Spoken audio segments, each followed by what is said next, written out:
The hour of 1:30 having arrived, the Resources and Conservation Committee will come to order. We don't have any minutes. We got kind of a big agenda here today. This is a day I've been looking forward to for a long time.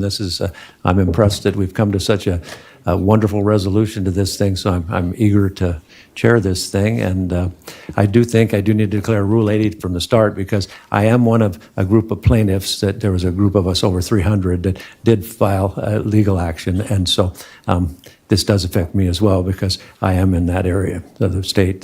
The Coeur d'Alene tribe and the reservation is actually in my district. So anyway, with that being said, we have Norm Semenko is going to introduce this bill, and it's House Bill 789.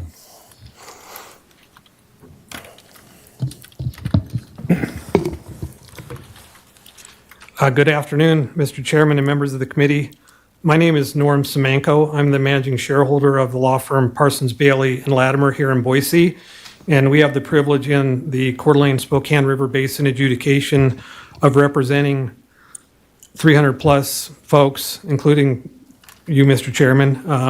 And just for folks to understand, when these adjudications get started, if you haven't been involved in one, it's like a quiet title action. And everybody gets named who thinks they have a right to use water. So it's almost against your will that you're brought in. And then as different parties file claims, you can object or respond to the claims that they're filing. And what Chairman Mendive is referring to is when the tribe filed its claims through the United States, he was one of the objectors or respondents who then were involved in that set of subcases. So over 10 years ago, the folks that I represent, Hagedon Hospitality, which is a Coeur d'Alene resort and golf course, and several hundred individuals that belong to different groups in Benewah, Shoshone, and Kootenai counties, the North Idaho Water Rights Alliance, the Northwest Property Owners Alliance, and the Coeur d'Alene Lakeshore Property Owners Association, were met with these claims that were filed. And again, this is a comprehensive determination of all the water rights in the basin that anybody thinks they might have. So the United States and the tribe, just like everybody else in the region, were required to come in with their claims. So when the tribe's claims were filed by the United States, because these are federal law claims, they haven't had a piece of paper attached to them, an application or a permit or a license like we see with state law water rights. It was a little bit of a surprise to people. Oh, wow, what are they claiming? And of course, from the tribal perspective, they're just wanting to confirm what they've always had a right to for millennia. But now it's on a piece of paper and everybody gets to see it. And so there are objections, and people were very concerned, what's going to happen to my hayfield? What's going to happen to this? What's going to happen to that? And here we are over 10 years later with a ceremony this morning with the governor, the chairman of the tribe, Chief Allen, and Attorney General Labrador ceremonially signing this settlement agreement. This piece of legislation that's in front of you, House Bill 789, would, as this body did for the Shoban Water Rights Agreement, the Shopai Water Rights Agreement, the Nez Perce Water Rights Agreement, will confirm and ratify the agreement and instruct the agencies in the state to move forward with implementing it according to its terms. That's the standard provision in Section 1. Section 2 is a little bit different. In the Shoban Water Rights Settlement, there was a water bank included. So the Shobans got a chunk of water in Palisades Reservoir, and they're able to market that through the State Water Supply Bank. The Water Resource Board in Idaho has the authority, as being over the entire state water bank for the state, to delegate that for storage to storage holders. So with the Shobans, no legislation was required for that component because it was storage. With natural flow, the water board doesn't have that general authority to delegate to the local area for a water bank. So this piece of legislation, Section 2, is necessary to allow the water bank, which operates at a state level under the water board, to be delegated down to the local level so that the water rights of the tribe can be rented, because they're natural flow rights primarily, through a local rental pool. That's why the legislation is necessary. The water board doesn't have that ability to delegate under the existing statutes. So that's all that this does. in a nutshell, what the agreement does, and then I'm going to pass it off to Terrell Stevenson to introduce the chairman of the tribe, and then following the chairman will be Joy Vega, the chief deputy attorney general for the Natural Resources Division of the Attorney General's office, and then I'll reserve the right to come up here and close after testimony. But this does two things. Number one, it recognizes the water rights of the Coeur d'Alene tribe in various categories, from agriculture to domestic to in-stream to hunting, ceremonial purposes on the reservation. These rights are all on the reservation. And then secondly, it protects the existing water uses, the hayfield that I was talking about earlier, from being interfered with by these tribal rights that are recognized, allows all of these rights to be harmonized together. And the word subordination is the word that allows those rights to continue uninterfered with, even in the face of these very senior tribal water rights. Now we're in North Idaho, not Southern Idaho, so the water supply situation is a little different. Curtailment is a little different issue up there, but nonetheless, we are in a prior appropriation state. Priority dates do matter, and subordination matters. It's kind of the magic that allows this agreement to work.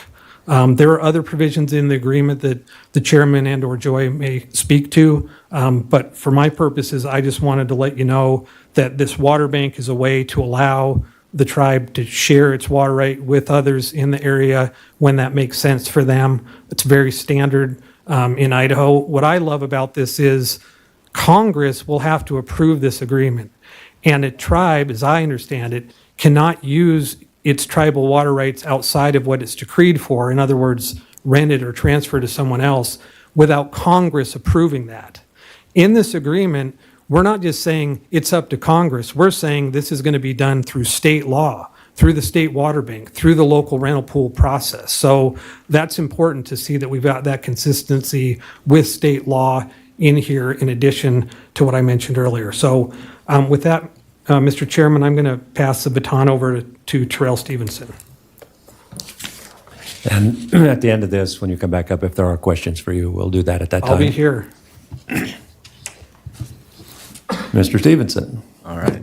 Mr. Chairman, members of the committee, my name is Tyrell Stevenson. I'm the legislative director for the Coeur d'Alene tribe, and I've represented the tribe for almost 20 years now, and this adjudication has been around for most of that time. And as you and I have talked recently, there was a lot of that time I didn't think that we would get to this point, and I'd like to really thank all the folks that were involved in it for all those years, including Norm and others, to keep at it and get us to this place. One thing I'll say really quickly that I didn't hear him mention was that all the parties are in agreement. And it was a pretty remarkable thing considering how many are involved. But it's a great thing. I'd like to introduce Chairman Chief Allen, the chairman of the Coeur d'Alene tribe. Thank you. Chairman Allen. Good morning, Mr. Chairman, members of the committee. Thank you for having me here today. I'm not here to talk to you guys about the You legal do need eagles. to state your name for the record. Chief Allen, chairman of the Coeur d'Alene tribe. I'm not here to talk to you guys about the legal eagles of the bill. We have a bunch of people that have done that, but the main thing that Tyrell said is all parties are in agreement. And I also wanted to remind everybody that the people that know me, I've been around a long time, 20 plus years.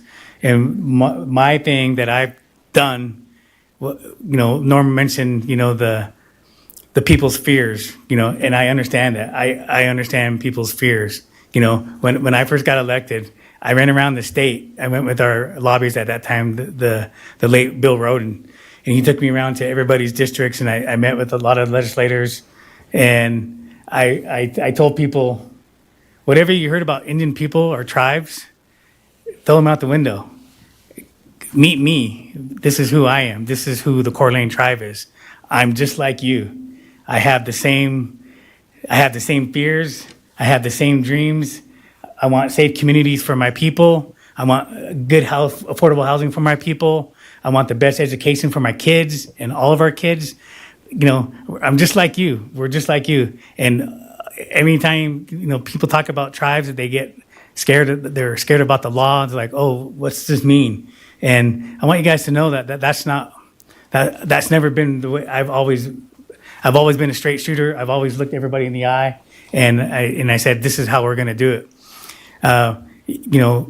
I walk into this building and people want to talk about power. What is power? You know what power is? The thing that binds us all together is water. Water is the life of us all. Water has the ability to give us life, and it also has the ability to take life. That's how powerful water is. And, I don't tell the story much, but about 2.5 years ago, I got in a really bad accident. I was in a jet ski accident on Lake Coeur d'Alene. I blew myself up. And the crazy thing is when I was in the lake, I remember asking Creator, my first prayer was, please, Creator, don't let everything be broken. And I looked down and I could tell right away everything was broken. I didn't panic. My daughter was with me. But when I was in the lake of my people, it gave me a big hug. It comforted me. And I sat there, and I had to wait an hour for the EMTs to get there and pull my big ass out of the water. And I can laugh about it now, and because it was quite the ordeal. But that's what power is that water, and that's what our people. We wanted to be able to secure those water rights for not only us, but to give that freedom to all the farmers up there and all the business owners, all the county governments up there, so they can talk about expansion, talk about what they're going to do in the future, and not have to have this big cloud of, what ifs, all these what ifs. And usually all these what ifs are just people's fears. And it wasn't any of that stuff. And like I said, people that know me, I've always said my door is always open. I've had the honor and privilege to represent my people for 20 plus years, and I've always served the same way. My door is always open. I don't care what color you are. We're all equal. We're all human. We're all human beings at the end of the day. And like I said, water is the life of us all. And so I recommend a do pass. Thank you so much, Mr. Chairman, members of the committee, and I will leave it at that. Thank you, Chairman. Would you answer questions if there are any? I will answer any questions. So. Any questions for Chairman Allen? Seeing none, thank you very much. Thank you. I guess Joy Vega is up next. Thank you, Chairman Mendive and committee. I wasn't planning on addressing you today, but I am grateful to be asked to say some points about the settlement agreement that has brought us here today. But I'd like to start with this morning I looked back. Actually, I'm sorry, Joy Vega. Who you represent. I apologize. I know, I just get going. Joy Vega, I'm the Division Chief for the Energy and Natural Resource Division of the Office of the Attorney General. Thank you. This morning I looked back at the case file for the office's client matter in this case, and it starts in 2010, although the case really started in 2008 when the Columbia-Spokane River Basin adjudication began. And I was looking specifically at the hours and the expert witness expenses and other expenses that our office has utilized since 2010, and I realized that it was a deficient exercise because the names on the list and the hours that were shown were incomplete, and the emotion that I know went into this, not just by Deputy Attorney Generals or Attorney General Labrador or Attorney General Wasden before him, but also all the other parties, including the tribal council, tribal attorneys, and all the business and local municipality and county representatives that participated in this action. Couple points on the settlement that brings us here today. Everybody wins.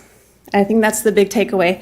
And it's easy to separate this into kind of two categories of what does the state and kind of the folks on the state side get, and then what does the tribe and get. And I'll just touch some of those very high points. one of the most important things that the state gets is that the tribe agrees to recognize and protect all the state law-based water rights with a priority date of September 6, 2023 or earlier. So if there's a water right that has a license, a permit, even an application that's pending before the Idaho Department of Water Resources, those state law-based water rights will benefit from, as Mr. Semenko said, subordination. It's an incredible benefit to all the water right holders in North Idaho.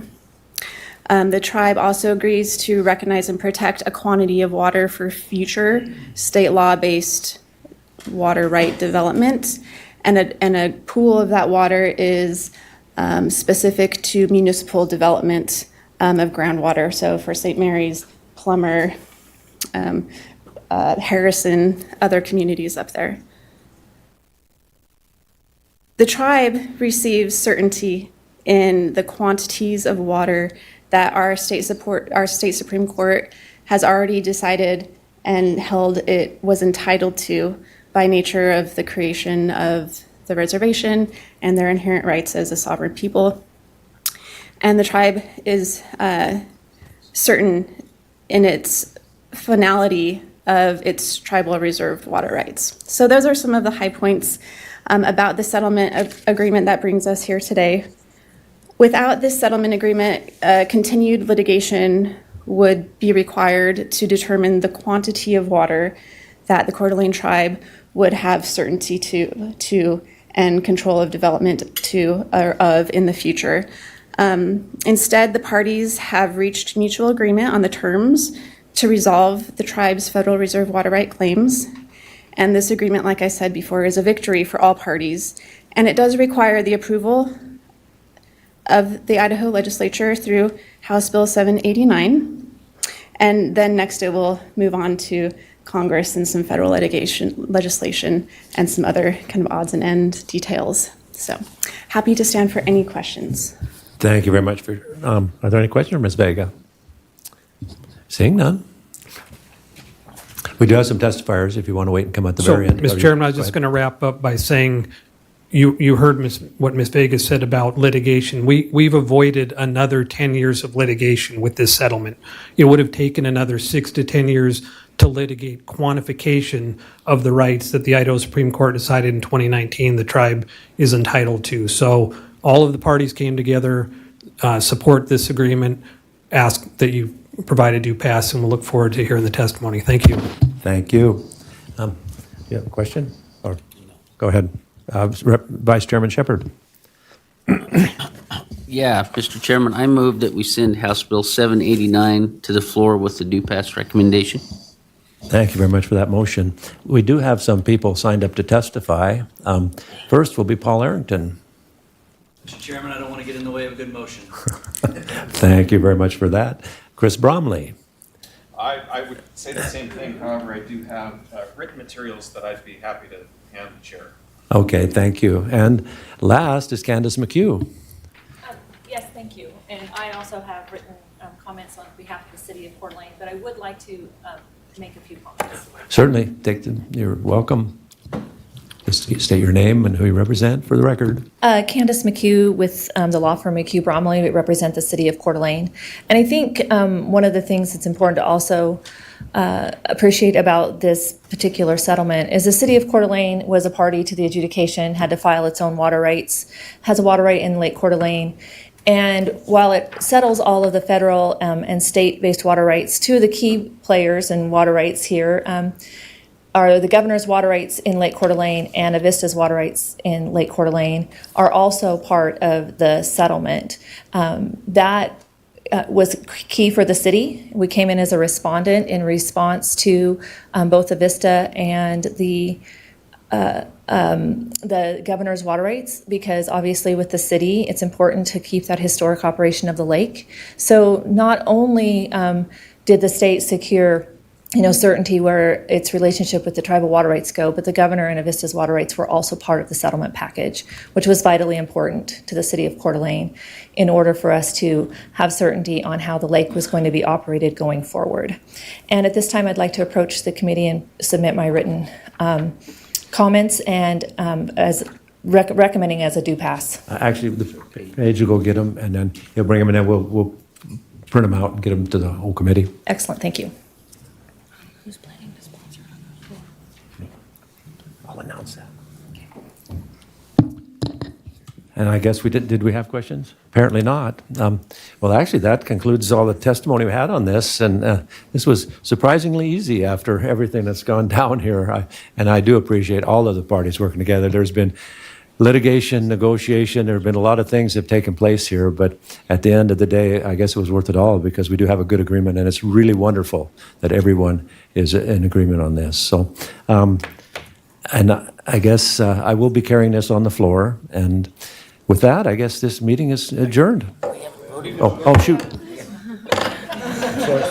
Sorry about that. I'm so excited about being this. Okay. All right. Good enough. Good point. Thank you. Okay. So, committee, any discussion on the motion? Any other motions? Hearing none. All in favor, respond by saying aye. Aye. Opposed, nay. Thank you very much. Okay. Now I think we're ready to adjourn.